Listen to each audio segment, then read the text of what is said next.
ሰላም። በዚህ ፕሮግራም መጽሐፍ ቅዱስን አብረን እንድናጠና ጋብዛችኋለሁ። ዛሬ ደግሞ የምናጠናው የመጽሐፍ ቅዱስ ክፍል የማቴዎስ ወንጌል ምዕራፍ 7። እንዳይፈረድባችሁ አትፍረዱ፣ በምትፈርዱበት ፍርድ ይፈረድባችኋልና፣ በምትሰፍሩትም መስፈሪያ ይሰፈርባችኋል። በወንድምህም ዓይን ያለውን ጉድፍ ስለምን ታያለህ? በዓይንህ ግን ያለውን ምሰሶ ስለምን አትመለከትም? ወይም ወንድምህን ከዓይንህ ጉድፍ ላውጣ ፍቀድልኝ እንዴትስ ትለዋለህ?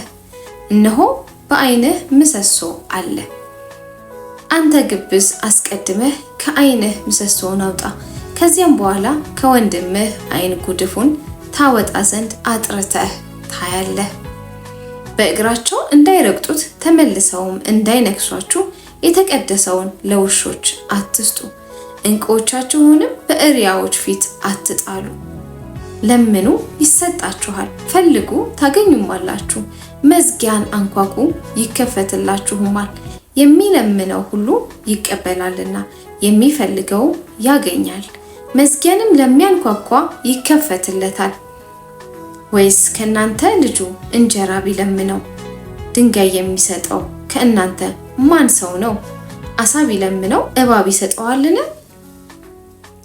እንኪያስ እናንተ ክፉዎች ስትሆኑ ለልጆቻችሁ መልካም ስጦታ መስጠት ካወቃችሁ በሰማይ ያለው አባታችሁማ ለሚለምኑት እንዴት አብልጦ መልካምን ነገር ይሰጣቸው። እንግዲህ ሰዎች ሊያደርጉላችሁ የምትወዱትን ሁሉ እናንተ ደግሞ እንዲሁ አድርጉላቸው፣ ሕግም ነቢያትም ይህ ነውና። በጠበበው ደጅ ግቡ። ወደ ጥፋት የሚወስደው ደጅ ሰፊ መንገዱም ትልቅ ነውና ወደ እርሱም የሚገባ ብዙዎች ናቸው። ወደ ሕይወት የሚወስደው ደጅ የጠበበ መንገዱም የቀጠነ ነውና የሚያገኙትም ጥቂቶች ናቸው። የበግ ለምድ ለብሰው ከሚመጡባችሁ በውስጣቸው ግን ነጣቂ ተኩላዎች ከሆኑ ከሐሰተኞች ነቢያት ተጠንቀቁ፣ ከፍሬያቸው ታውቋቸዋላችሁ። ከእሾህ ወይም ከኩርንችትስ በለስ ይለቀማልን? እንዲሁ መልካም ዛፍ ሁሉ መልካም ፍሬ ያደርጋል፣ ክፉም ዛፍ ክፉ ፍሬ ያደርጋል።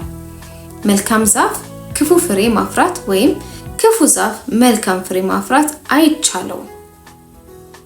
መልካም ፍሬ የማያደርግ ዛፍ ሁሉ ይቆረጣል፣ ወደ እሳትም ይጣላል። ስለዚህ ከፍሬያቸው ታውቋቸዋላችሁ።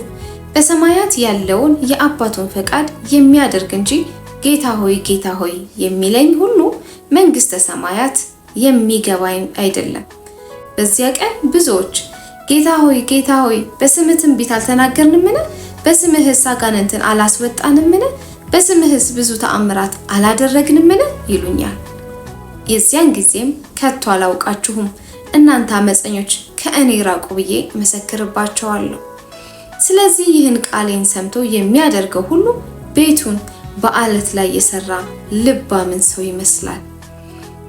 ዝናብም ወረደ፣ ጎርፍም መጣ፣ ንፋስም ነፈሰ፣ ያንን ቤት ገፋው፣ በዓለት ላይም ስለተመሰረተ አልወደቀም።